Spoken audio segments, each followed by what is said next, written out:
گناہ کی پردہ پوشی انسان کو نیکی کی طرف لانے کا ذریعہ بن سکتی ہے۔ بدنامی بعض اوقات انسان کو مایوس کر کے اس لحاظ تک لے جاتی ہے کہ انسان گناہوں میں گرتا ہی چلا جاتا ہے، اور عزت نفس ختم ہو جائے نا تو انسان کے لیے جرم و گناہ بےایمانی سے ہو کے رہ جاتے ہیں۔ میں کہتا ہوں کہ غریبوں کی عزت نفس زندہ کرو، کسی کو گنڈا نہ کہو، کسی کو چور نہ کہو، پورے نام سے پکارو۔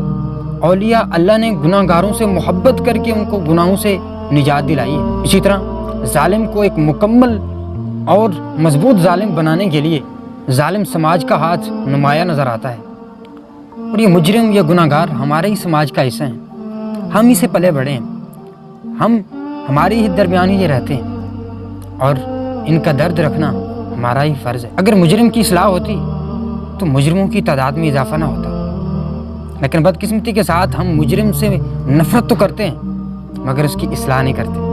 اگر کوئی مجرم اپنی اصلاح کرنا بھی جائے تو پھر یہی ظالم سماج ہوتا ہے اسے دوبارہ اس ظلم کی طرف جانے پر مجبور کر دیتا ہے۔